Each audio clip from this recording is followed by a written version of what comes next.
Γεια χαρά φίλες και φίλοι, είμαι ο Μιχάλης Σταυρακάκης, ο τραγουδιστής των Democracy. Καλώς ήρθατε σε άλλο ένα επεισόδιο του Addicted to Lists.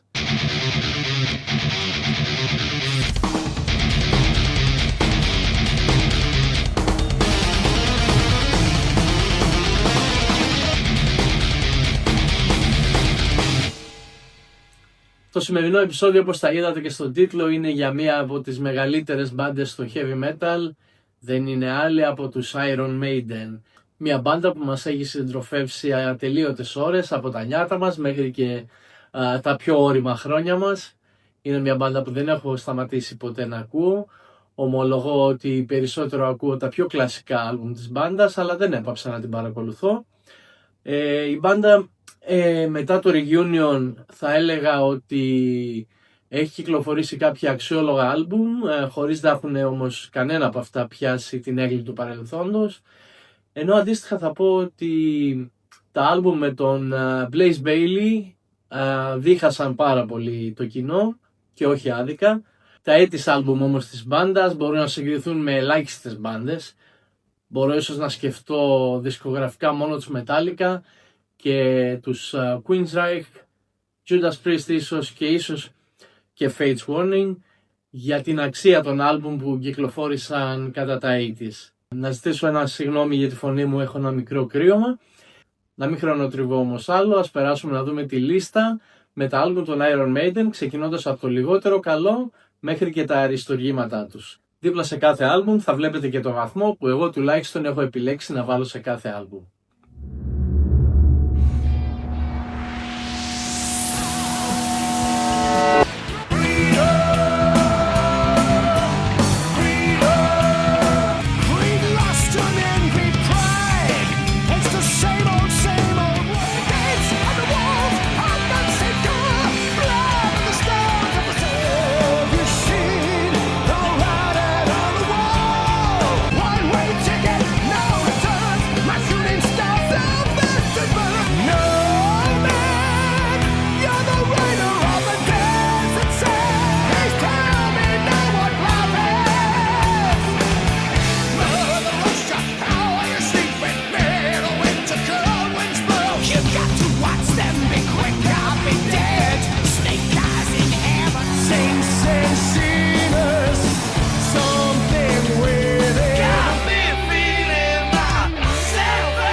Ελπίζω να μην σας πει κανένα πολύ με τις βαθμολογίες που έβαλα σε κάποια άλμπουμ. Άλλωστε είναι υποκειμενικά τα σκορ και το γούστο φυσικά του καθενός. Μπορεί κάποιο άλμπουμ που εμένα δεν μου αρέσει να σας αρέσει πολύ και το αντίθετο φυσικά. Ας δούμε λίγο πιο αναλυτικά όμως τα άλμπουμ με τη σειρά βαθμολόγησης. Έχω κρατήσει κάποιες σημειώσεις, θα βάλω λίγο τα γυαλιά μου. Λοιπόν, περνάμε στο Virtual Eleven, το άλμπουμ του 1998, το δεύτερο άλμπουμ με τον Blaze Bayley, τον τραγουδιστή των Wolfsbane, τους οποίους Wolfsbane γουστάρω αρκετά. Φυσικά μας παρεξένεψε πάρα πολύ η επιλογή του Steve Harris τότε στα 90's μετά τη φυγή του Bruce Dickinson να επιλέξει ένα τραγουδιστή αρκετά πιο μπάσο από τον Bruce Dickinson και έναν τραγουδιστή ο οποίος δεν ήταν γνωστός μέχρι τότε. Εγώ είμαι από αυτούς που μου αρέσει αρκετά η φωνή του Blaze Bayley. Μου είναι συμπαθέστατος ο Blaze και μάλιστα τον έχω δει live με τους Iron Maiden το 1998 στο Λυκαβητό, όπου ήταν αξιοπρεπέστατος πρέπει να πω. Περνάμε όμως στο Virtual Eleven, το πιο αδύναμο άλμπουμ κατά τη γνώμη μου των Iron Maiden. Ένα άλμπουμ που αγόρασα την ημέρα της κυκλοφορίας του, πίσω στο 1998, μάλιστα κόστιζε αρκετά ακριβά σε σχέση με τα άλλα άλμπουμ εκείνη την εποχή. Μου είχε κάνει έτσι εντύπωση αυτό. Τέλος πάντων, ομολογώ ότι ενώ μου άρεσε το X Factor, για το οποίο θα τα πούμε στη συνέχεια, το Virtual Eleven ήταν έτσι πολύ μέτριο άλμπουμ. Ξεκινάει με το Future Real, ένα Συμπαθητικό εναρτήριο κομμάτι, αλλά ας είμαστε ειλικρινείς, το Virtual Eleven είναι δύσκολο άλμπουμ και είναι δύσκολο να το χωνέψεις ότι μπορεί οι Iron Maiden να κυκλοφορήσουν κάτι τόσο μέτριο. Θα έλεγα ότι ο Blaze Bayley δεν φταίει στην πραγματικότητα, θα πάει μια χαρά στο άλμπουμ. Το πρόβλημα είναι τα ίδια τα κομμάτια που δεν έχουν τη δύναμη που συνήθως χαρακτηρίζουν τα κομμάτια των Maiden. Καλή στιγμή είναι το The Clansman που έγινε έτσι και αρκετά συναυλιακό κομμάτι και τις μέρες του Blaze Bayley, αλλά και αργότερα μετά το reunion με τον Bruce Dickinson. Γενικά ο δίσκος είναι έτσι πολύ κουρασμένος, πολύ μέτριες στιγμές και το εξώφυλλο, αν και ο Eddie μου αρέσει το εξώφυλλο, πρέπει να πω ότι είναι από τα χειρότερα της δισκογραφίας τους και μοιάζει έτσι περισσότερο με ένα κακό video game το 90s παρά με Iron Maiden. Για τη συνέχεια έχουμε το The Final Frontier. Θυμάμαι χαρακτηριστικά αυτό το άλμπουμ να πωλείται στα περίπτερα, εκτός από τα δισκοπολία. Ήταν μια περίεργη περίοδος τότε για τη μουσική. Το 2010, δεν κάνω λάθος, έτσι είναι, ναι, το 2010. Που δεν υπήρχαν μεγάλες πωλήσεις και που πολλά άλμπουμ τα έβλεπες να πωλούνται στα περίπτερα. Μέσα σε αυτά, σε μια έτσι ειδική συσκευασία ήταν και το The Final Frontier. Ομολογώ ότι μπήκα σε πειρασμό να αγοράσω το άλμπουμ. Τελικά, έχοντας ακούσει κάποια κομμάτια, αποφάσισα να μην το κάνω. Άλλο ένα πολύ κουρασμένο άλμπουμ και ο Bruce ακούγεται κουρασμένος σε αυτό το άλμπουμ, αλλά οι συνθέσεις είναι το πρόβλημα σίγουρα. Το εξώφυλλο του Marvin Grant είναι πολύ μέτριο για να το χαρακτηρίσω έτσι κόσμια. Ο Eddie σε εξωγήινη μορφή βγάζει βγαλμένος από φθηνή sci-fi ταινία.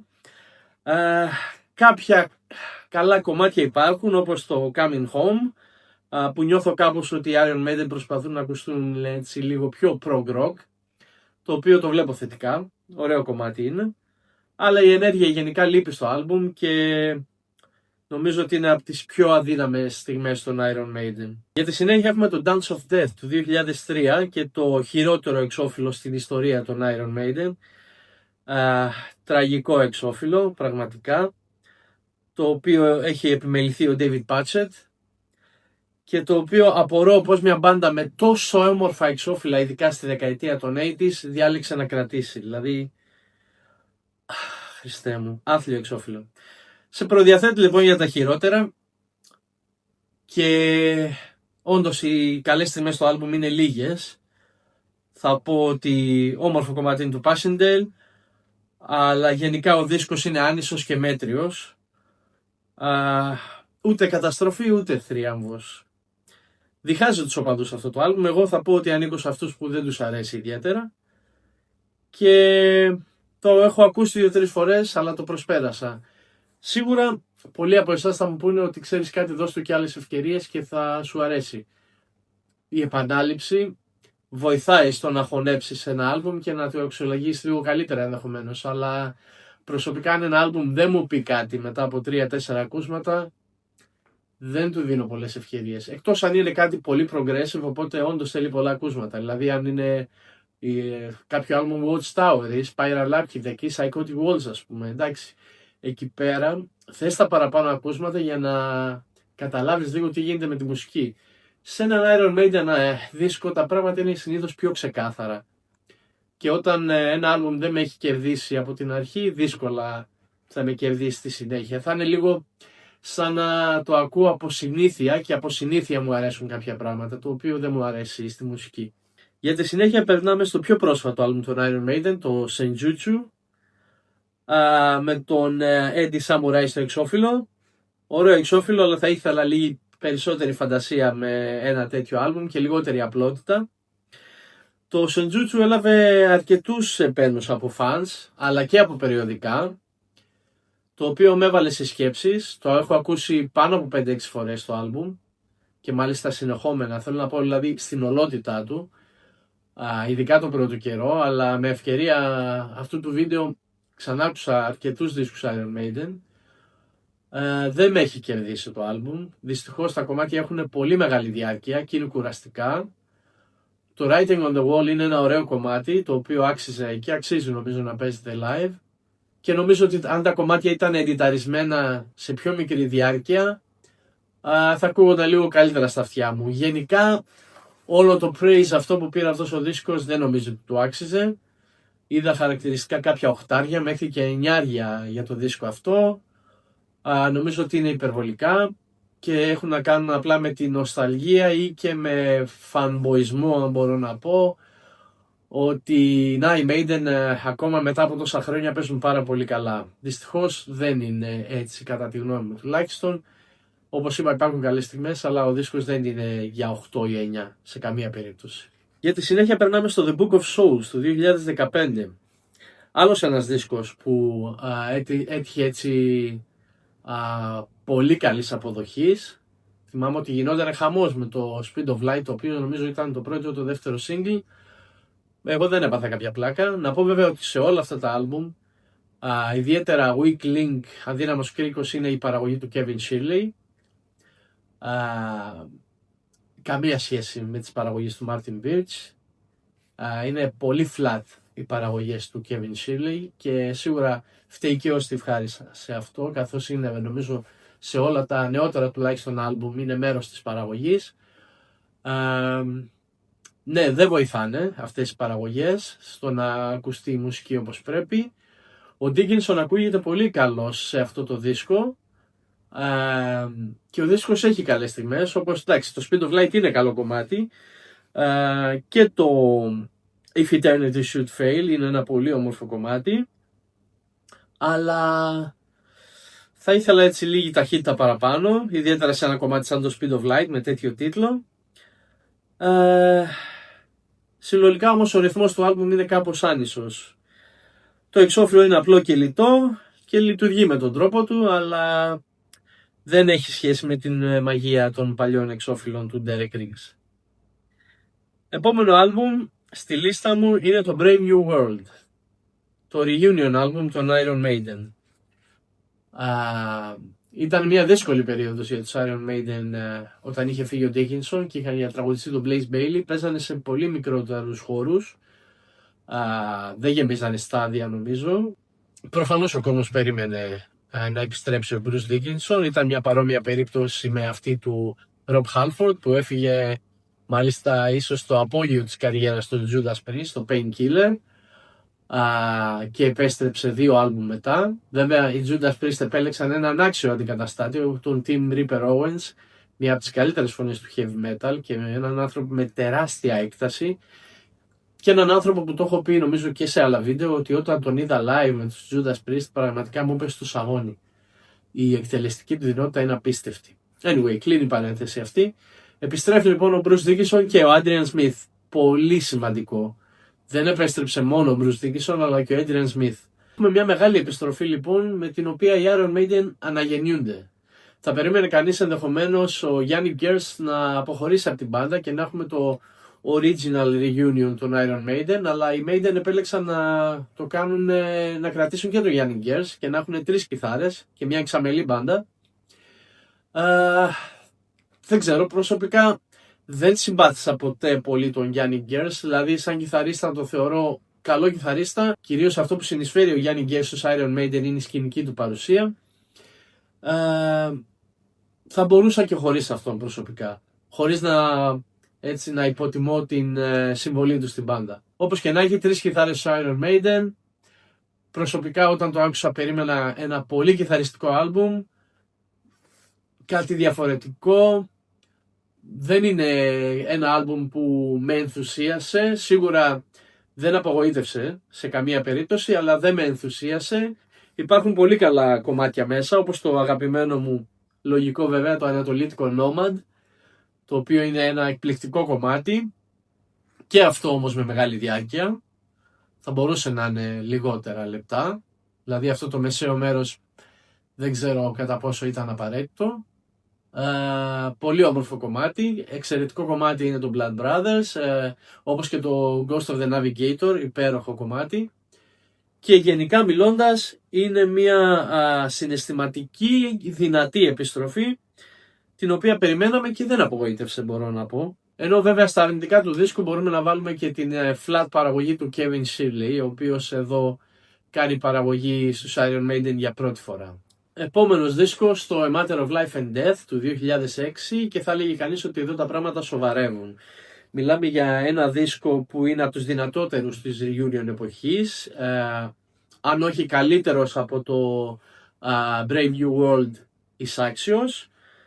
Επιβλητικό, συγκροτημένο heavy metal, γεμάτο με όμορφα κομμάτια, τεράστια κομμάτια όπως το For the Greater Good of God και το Brighter Than a Thousand Suns. Τεράστια βέβαια και σε διάρκεια για άλλη μια φορά, κάτι όχι απαραίτητα καλό.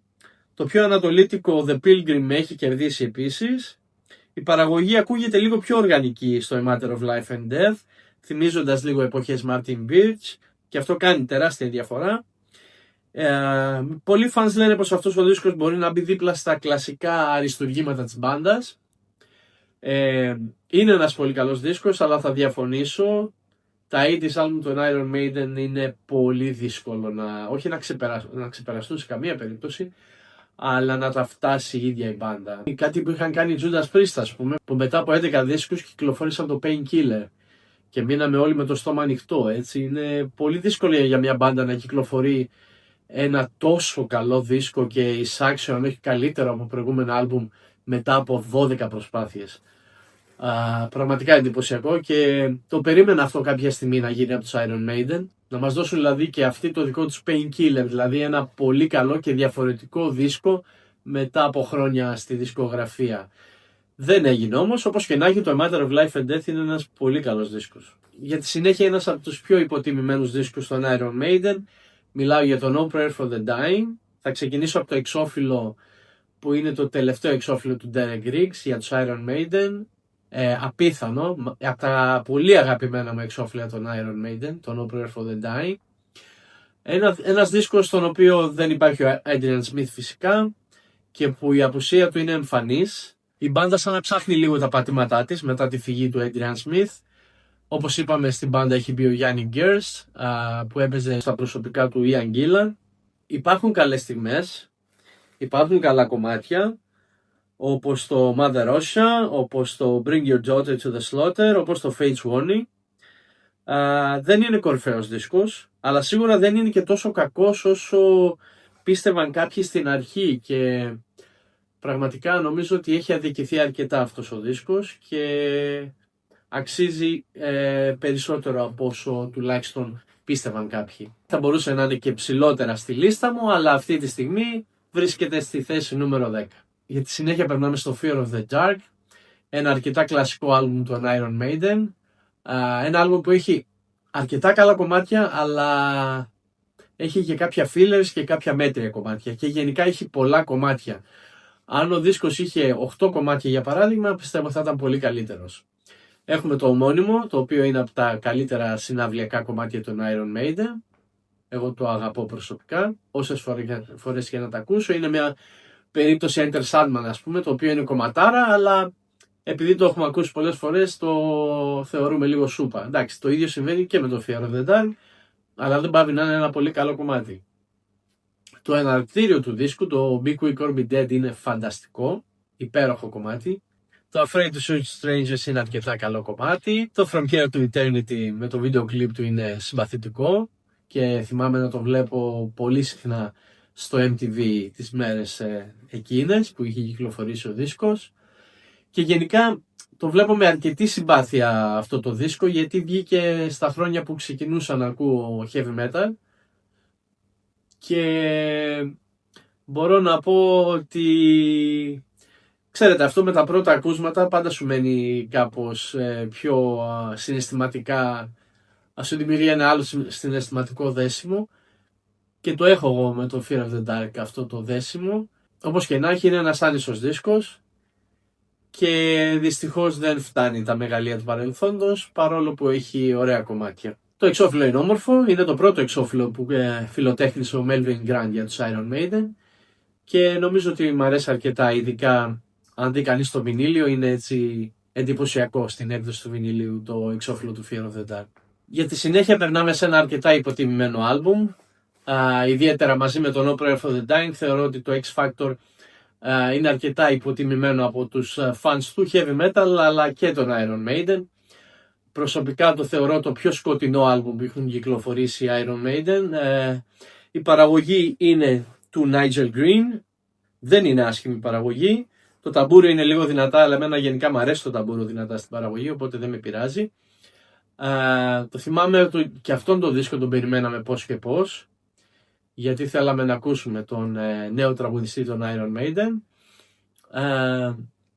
Είπαμε, περίεργη επιλογή ο Blaze Bayley. Μόνο ο Steve Harris ξέρει γιατί τον επέλεξε. Ο ίδιος ο Blaze είναι τίμιος τραγουδιστής. Και όπως είπα, η μπάντα του, η Wolfsbane, έχω κάποια άλμπουμ και μου αρέσουν. Και μου είναι πάρα πολύ συμπαθής ο Blaze Bayley.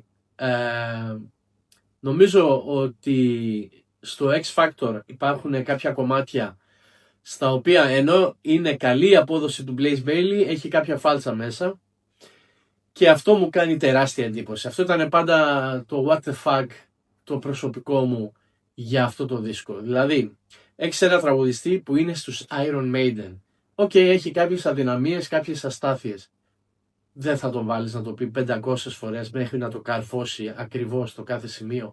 Είναι δυνατόν δηλαδή να ακούμε το The Sign of the Cross στο τελείωμα του κομματιού και να μην πιστεύουμε το φάλτσο αυτό που κάνει ο Blaze Bayley.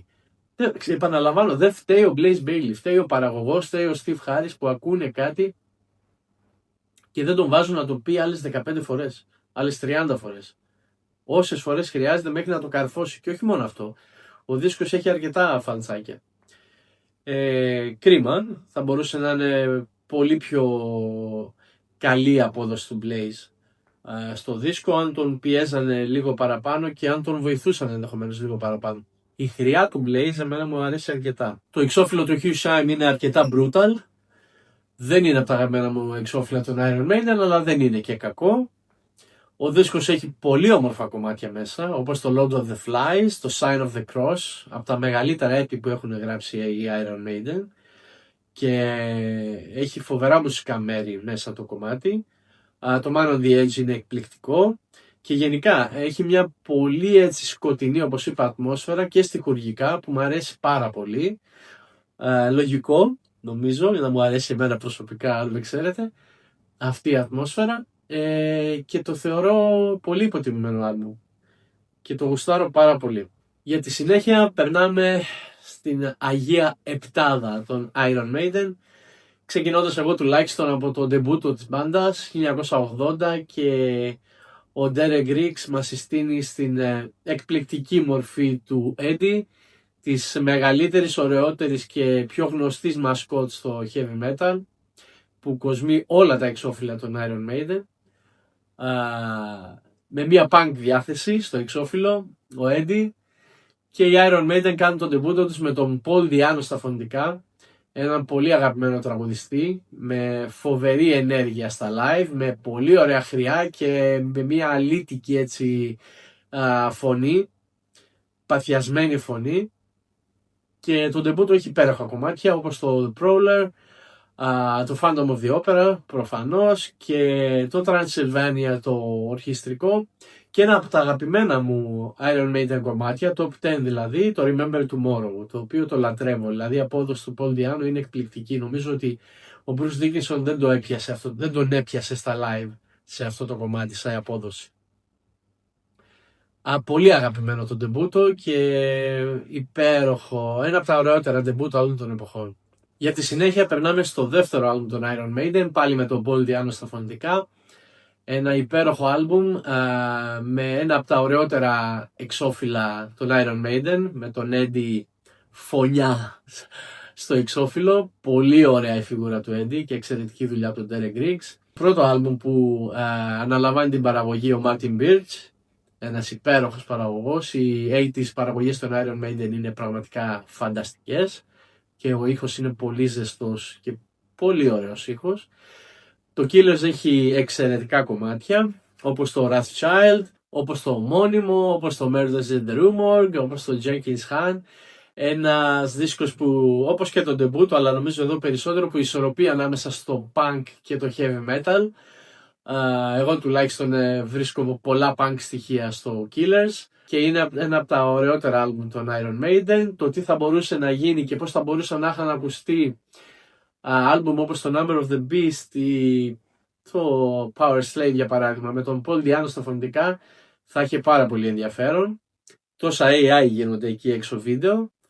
Πρόσφατα άκουσα ένα που είχε ένα κομμάτι νομίζω του Ronnie James 2 σε soul έκδοση και είχε ένα ενδιαφέρον. Ας κάνει κάποιος κάποια κομμάτια Iron Maiden κομμάτια που έχουν γραφτεί με τη φωνή του Bruce Dickinson να τα τραγουδάει ο Paul Di'Anno. Δεν ξέρω, θα έχει ένα ενδιαφέρον να ακούσουμε έστω και έτσι πώς θα ακουγόντουσαν. Φυσικά άψυχο θα είναι, αλλά εντάξει, θα έχει έτσι λίγη πλάκα να δούμε. Δεν ξέρω, μπορεί να υπάρχει κιόλας. Anyway, επόμενο άλμπουμ στη λίστα μου είναι το The Number of the Beast, το πρώτο άλμπουμ στο οποίο τραγούδισε ο Bruce Dickinson και ένα από τα πρώτα άλμπουμ των Iron Maiden που εγώ προσωπικά άκουσα. Θυμάμαι τότε ο drummer των Democracy, ο Μινάσο Βασιλάκης, έπαιζε σε μια τοπική μπάντα και είχαν κάνει διασκευή το Fear of the Dark και το Hallowed Be Thy Name, οπότε ήταν στα πρώτα μου ακούσματα αυτά τα δύο κομμάτια. Το Hallowed Be Thy Name που είναι άνετα στα top 3, top 5 κομμάτια των Iron Maiden, για πολλούς είναι και το καλύτερο, μπορεί να είναι και για μένα, δεν το έχω σκεφτεί ποιο είναι το καλύτερο μου κομμάτι Iron Maiden, αλλά το Hallowed Be Thy Name είναι απίστευτο κομμάτι και στιχουργικά και σαν μουσική και σαν απόδοση του Dickinson, είναι εκπληκτικό κομμάτι. Υπάρχουν και άλλα φανταστικά κομμάτια στο άλμπουμ, όπως το 22 Acacia Avenue, το ομώνυμο κομμάτι φυσικά, Epos, το Run to the Hills, το Children of the Damned, μία από τις καλύτερες έτσι αποδόσεις φωνητικές του Bruce Dickinson. Και να πούμε εδώ βέβαια για όσους δεν το γνωρίζουν ότι το Number of the Beast είναι και το άλμπουμ που έχει πουλήσει τις περισσότερες κόπιες από τα άλμπουμ των Iron Maiden, το πιο multi-selling άλμπουμ τους δηλαδή. Το εξώφυλλο είναι εκπληκτικό για άλλη μια φορά και σαν εξώφυλλο και σαν αφίσα το είχα στον τοίχο μου όταν ήμουν μικρός για πολλά χρόνια. Μεγάλη στιγμή των Iron Maiden το The Number of the Beast. Για τη συνέχεια περνάμε στο Peace of Mind. Δεν ξέρω αν το αδικό που το βάζω στο νούμερο 4 θα μπορούσε να είναι πιο ψηλά. Μιλάμε για ένα εκπληκτικό δίσκο, εκπληκτικό, 10 στα 10, δεν το συζητάμε. Όλα αυτά τα 4 άλμπουμ που θα δείτε θα μπορούσαν να αλλάζουν θέσεις. Είναι φανταστικά άλμπουμ. Το Peace of Mind με το κομμάτι, το μεγαλύτερο hit ίσως των Iron Maiden, το The Trooper. Το Flight of Icarus, από τα προσωπικά αγαπημένα. Το Revelations. Το To Tame a Land, το Where Eagles Dare, εκπληκτικό κομμάτι και πολλά άλλα καλά κομμάτια. Φανταστικός δίσκος, υπέροχο εξώφυλλο με τον αλυσοδεμένο Eddie. Τον αγαπώ αυτό το δίσκο πραγματικά. Δεν έχω να πω πολλά, μιλάμε για ένα αριστούργημα. Για τη συνέχεια, και αμφιταλαντεύτηκα πολύ αν θα το βάλω σε αυτή τη θέση πιο ψηλά, περνάμε στο Seventh Son, έναν από τους πολύ αγαπημένους μου Iron Maiden δίσκους που ακούω μέχρι σήμερα αρκετά συχνά. Έναν αρκετά πειραματικό δίσκο και progressive για τα δεδομένα της εποχής και για τα δεδομένα των Iron Maiden, ένα concept album και ένα δίσκο στον οποίο οι Iron Maiden χρησιμοποίησαν πλήκτρα με μεγάλη επιτυχία, με τεράστια έπι μέσα, όπως το ομώνυμο εκπληκτικό κομμάτι από τα αγαπημένα μου Iron Maiden κομμάτια, όπως το Clairvoyant που επίσης είναι από τα αγαπημένα μου Iron Maiden κομμάτια, Infinite Dreams, The Evil That Men Do, εξαιρετικά κομμάτια στο Seventh Son, μεγάλη αγάπη, όμορφο εξώφυλλο. Δεν έχω να πω πολλά, δηλαδή για αυτά τα αριστουργήματα παιδιά τα ακούτε κι εσείς, τα ξέρετε, είναι εκπληκτικός δίσκος στο Seventh Son. Και πάμε στα δύο πρώτα. Πρέπει να πω ότι το Power Slave πραγματικά το αγαπώ και για πολλά χρόνια ήταν το αγαπημένο μου Iron Maiden album, καθώς έχει ίσως το αγαπημένο μου κομμάτι Iron Maiden, το Power Slave, το οποίο το έχω λιώσει, και το Rime of the Ancient Mariner. Ήμουνα πολύ ευτυχής που είδα τους Iron Maiden το 2008 στην περιοδία του Somewhere Back in Time, όπου έπαιξαν και τα δύο αυτά κομμάτια και το Aces High. Δεν θυμάμαι αν παίξαν και το 2 Minutes to Midnight, πολύ πιθανό. Φανταστικός δίσκος, ίσως το καλύτερο εξώφυλλο Iron Maiden. το αιγυπτιακό αυτό εξώφυλλο. Εμπνευσμένο το εξώφυλλο από τον μεγάλο ναό του Ραμζή του δεύτερου στο Άμπου Σίμπελ. Γενικά από άλλους ναούς όπως το Καρνάκ και το Λούξορ. Άλλο ένα εξώφυλλο που κοσμούσε τους τοίχους στο παιδικό μου δωμάτιο. Όπως είπα, φανταστικά κομμάτια. Το Power Slave με την εισαγωγή του και το φανταστικό riff. Εκπληκτικούς στίχους. Γενικά, παιδιά, εμένα η θεματολογία με την Αίγυπτο και τους Αιγυπτιακούς θεούς με τρελαίνει, γουστάρω πάρα πολύ, οπότε ό,τι έχει να κάνει με αυτό με ιντριγκάρει. Rime of the Ancient Mariner, ένα τεράστιο σε διάρκεια και σε αξία Iron Maiden κομμάτι που όμως δεν κάνει καμία κοιλιά. Εκπληκτικό. Aces High, τι ερμηνεία από τον Bruce Dickinson. Flash of the Blade, 2 Minutes to Midnight, The Duelists. Εκπληκτικά. Μοναδική έτσι λιγότερο καλή στιγμή προσωπικά για μένα το Back to the Village, το οποίο το θεωρώ ένα λιγότερο καλό κομμάτι τέλος πάντων για το δίσκο αυτό. Αλλά ο δίσκος είναι ακατέβατο δεκάρι και μεγάλη αγάπη. Και στο νούμερο 1, ένας δίσκος no filler all killer θα έλεγα. Μιλάμε για το Summer in Time 1986.